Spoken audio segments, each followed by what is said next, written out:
Hey, this is Matt once again. Welcome back to another video. This is the paid request. This time for Ozzie the Owl. Thank you so much for that. And for those interested in requesting any type of reviews, topics, reactions, commentaries, re-reviews, whatever the case may be, PayPal is usually the best bet, or I have a Patreon. Both links are down below under most of these videos. And this is for a 1973 film called The Offence, which I had never heard of before, but it stars the late, great Sean Connery. And it's directed by Sidney Lumet, who directed the original 12 Angry Men, and as well as Serpico. Now, if one understands Sean Connery, this is around the heyday of James Bond, and he was ready to get out of it because he had done Dr. No, Thunderball, what was it, Goldfinger, You Only Live Twice. But they wanted him back for one more movie, Diamonds Are Forever. He didn't want to do it, but then he said, okay, fine, I'll do it, but I want some of these other projects greenlit. Okay, fine, Sean will do it, but they have to be under a certain amount of budget. So they were done very, very cheap. But then you get your movies, at least two of them, which they turned on that deal, because this film did absolutely nothing. Apparently didn't make money for like 9 years or so, and then they canceled the deal on the second movie. And I mean, it's a movie that's very talky. You just see working as a play. It is kind of like 12 Angry Men. But it's worth at least one watch just for Sean Connery's performance. This is easily one of Sean Connery's best performances. Now, I like Sean Connery. My favorite of his is Outland.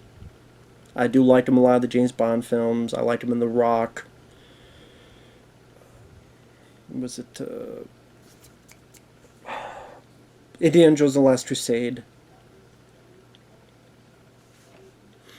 But this one is a very different type of character. But this is...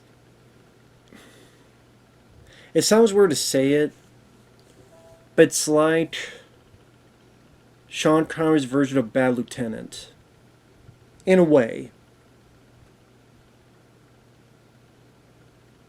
It's a guy who, he's too angry, he's too fucked up, and what's going on in the story is, when the story begins, he's in the middle of this interrogation room, some cops are on the ground, a suspect's been beaten to a bloody pulp. Sean Connery's there going, oh my god, oh my god. And then we cut to what led up to that, where there's an investigation about a missing kid, and you see Sean Connery's character just brimming with anger the whole time, as if this is a guy who has seen too much, he has witnessed too much, he has been too much under the pressure, that he's just completely, he's fucking lost it. Like, there's been a missing kid, and they haven't heard from the bad guy in a while, and one guy goes, I wonder he's he's frightened. And Sean Connery stops up, yeah, he's so bloody frightened, yeah. So another kid gets taken. Frightened, huh? He just brimming with anger and just anxiety. And they do find the kid, and they get her to the hospital. He even gets pissed at a witness that came in hours later and is berating her, going, where the hell you been? So they look for a suspect, and out of a hunch, they grab this guy. Now, we never really know whether this guy did it or not, although the guy's behavior is definitely suspect.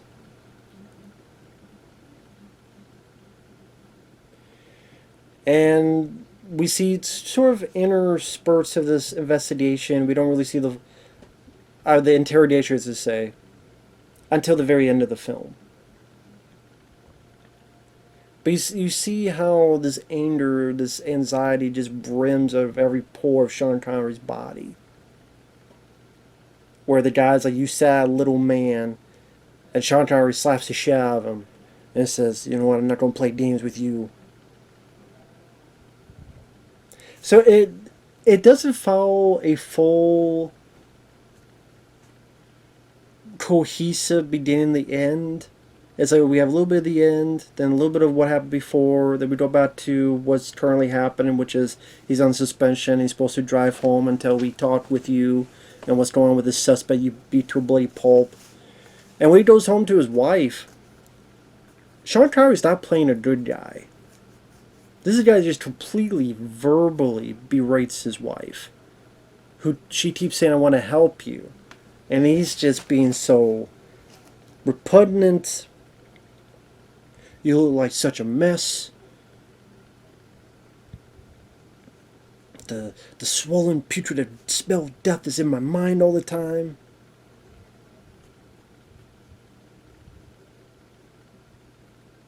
I had 10 million bloody pictures in my mind to keep them in the back of my mind. It's just this complete, utter self-loathing that he uses to lash out and attack anyone with his vicinity. And you kind of find out this guy has his own inner demons that, because of being on the job for so long, because of all the things he's seen and all the things he's witnessed, that he's become a sick individual himself. That even he has these fantasies of a terrible nature, and by letting that kind of come to light, that's why he lashes on the suspect that, again, we don't know whether he did or didn't do the event. I mean, the suspect even says, "Don't beat me for the thoughts in your head." And I just thought it was really fascinating to see Sean Connery play this type of role. And I thought Sidney Lumet did a pretty good job in some of the staging. Like, there's this one guy actor, I forget the actor's name, but I thought he did a good job holding his own against Sean Connery, where he's talking with Sean about what happened in the investigation room. And Sean Connery's talking about how he's so mad, he has his hands up.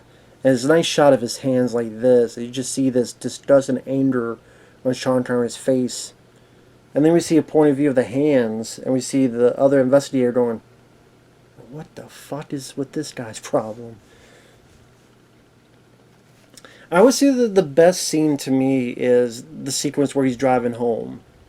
And without having to tell us in a full-blown exposition, by showing images, we get the idea of what is going on in this guy's head. Sean Connery's driving home, and these random images pop up. Him on the beat of the street, running. Bloody bits of a car crash. Finding a person hung in some trees. Finding some bad stuff that happened, and there's a crib and an arm, kind of bloody arm laying out, and you hear like a little bit of whimpering.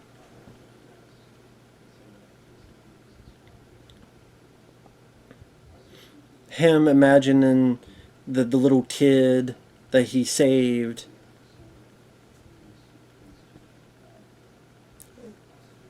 And doesn't go further than that, as tastefully as it can. But he gets this idea of just all this disease. This disease of crime and filth has permeated into his soul. Almost like a little bit of Taxi Driver, like a little bit of that. Although maybe not as profound as Taxi Driver. Definitely not as memorable of an ending as Taxi Driver.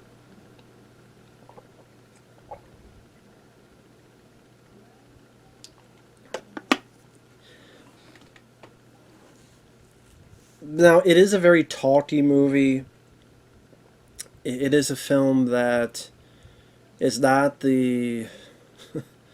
It's a pretty grim film.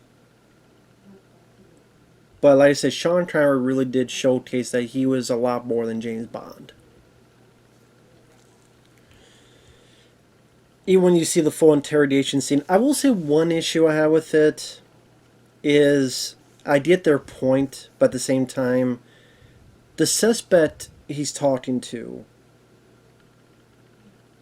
I know he's supposed to have doubts on whether he's guilty or not, but the way this guy acts he acts very, very guilty. I mean, he'll say that he didn't do it, but then I'm thinking, well, why don't you say certain things? Why don't you like say I didn't do it and again and again, like much more adamant about it? There's a bit that you're talking to Sean Connery about this bully who picked on you, but then the irony is that he needed me, and I guess maybe that's supposed to explain the suspect's, the guy's name was Baxter, his mentality of why he kind of eggs Sean Connery on, to the point he even laughs at him when Sean Connery tries to do a little bit of psychoanalysis, and the guys kind of laugh at him. And Sean Connery is literally sitting there, he stands up and goes, I'm going to tear your head off. I'm going to screw your head off. I mean, okay, if Sean Connery's going to tell me he's going to take my head off, I'm not going to be laughing and fucking around. And even when Sean Connery's punching him, he's like, the guy's looking up and smiling. And I will admit, I didn't fully understand what they were doing with the Baxter character. That if he was so innocent, why is he acting this way? I guess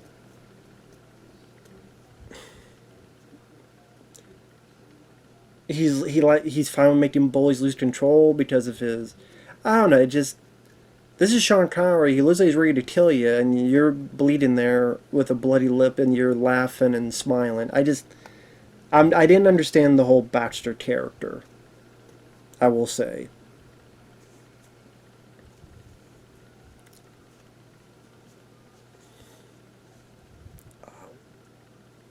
I honestly would have preferred one or the other if we knew he was innocent or knew he was guilty. I know that's the ambiguousness is part of the whole idea, but either him being steered and you can still have your doubts. He's either steered because he's steered to Sean Connery, as anyone would, or he's steered because he's been found out and he doesn't want to die. But him like laughing up, it's kind of hard to buy your innocence when you're acting this way. I guess that's kind of my issue with that part of it. And there's some interesting visuals as Sidney Lumet showcases. There's this blinding kind of light that I guess is trying to enforce the blinding anger that Sean Connery has at times. It's not maybe the most exciting movie, in which it's pretty much kind of a series of dialogue pieces. Maybe not as much as 12 Angry Men, which I like. I like both versions of 12 Angry Men, so I have no issues even if it is talky.